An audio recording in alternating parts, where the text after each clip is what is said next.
করছি আমার এত কষ্ট করে বড় করার বেবিকে এখন তারা নিয়ে আটকায় রাখছে আর বলতেছে যে আমি ওকে রেখে চলে আসছি। এটা আমার শুনতে হয় যে অনেক কি তোমরা।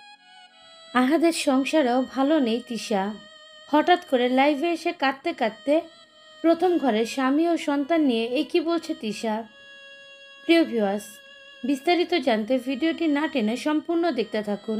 না জেনে কমেন্ট করো যে বাচ্চা রেখে আবার এসে আর এক জায়গায় বিয়ে করছো। আমি একটা কথাই বলবো যে আখি, তিশা এবং আহাদ দুই সতীনের এক স্বামী। শুরুর দিকে তাদের সংসার জীবনটা খুব ভালোই যাচ্ছিল, কিন্তু হঠাৎ করে আখি রাগ করে বাড়ি থেকে চলে যায়। তারপরে শুরু হয় নানান গুঞ্জন, নানা ধরনের কথা সোশ্যাল মিডিয়ায় ভেসে বেড়াচ্ছে। জানা গিয়েছে আহাদ ওদের দুজনকে বিয়ে করার আগেও আরেকজনকে বিয়ে করেছিল এবং তিশারও প্রথম ঘরে স্বামী ও সন্তান আছে। তাদেরকে ফেলে রেখে এসে তিশা আহাদকে বিয়ে করেছে। আহাদ তিশাকে অনেক ভালোবাসে এবং তিশাও আহাদকে অনেক ভালোবাসে, কিন্তু প্রথম ঘরের সন্তানের জন্য এখনও মন কাঁদে তিশার।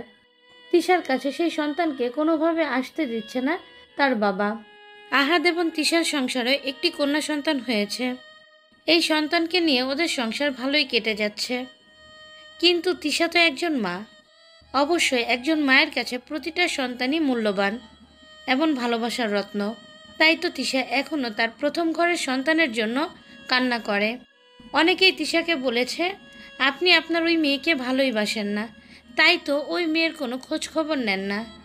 আর এই কথাটি শুনে তিশা সবাইকে উত্তর দিল, মা মা তো মাই হয়।